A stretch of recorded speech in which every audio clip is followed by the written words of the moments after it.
Last 15 মিনিটে বাংলাদেশের খেলা দেখে আমি মুগ্ধ।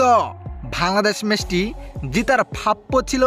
দর্শক, বাংলাদেশের খেলা দেখে লাইভে এসে বাংলাদেশ দলকে নিয়ে একই বললেন বিশ্বের অন্যতম সেরা ফুটবলার লিওনেল মেসি।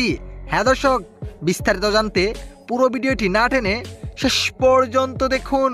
দর্শক, এশিয়া কাপের টিকে থাকার লড়াইয়ে আজ হংকংয়ের বিপক্ষে মাঠে নেমেছে জামাল ভুঁইয়ারা, যেখানে জিততে পারলেই এশিয়া কাপের স্বপ্ন বাঁচিয়ে রাখবে, হারলেই এশিয়া কাপ থেকে ছিটকে যাওয়ার সম্ভাবনা থাকবে বাংলাদেশের সামনে।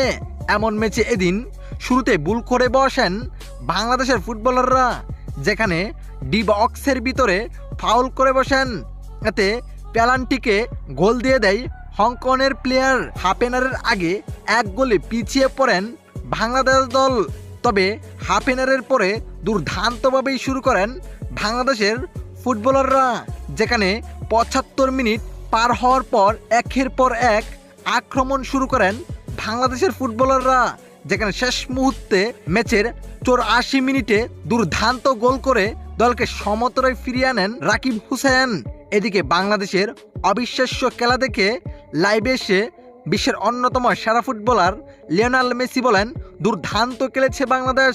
বিশেষ করে লাস্ট 15 মিনিটে অবিশ্বাস্য খেলেছে বাংলাদেশ ম্যাচটি জিতার প্রাপ্য ছিল।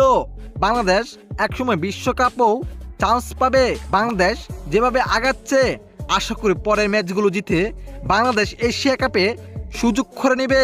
তো দর্শক, আজকে বাংলাদেশের খেলা আপনাদের কাছে কেমন লেগেছে জানিয়ে দিবেন আপনার মতামত এই ভিডিওর কমেন্ট বক্সে।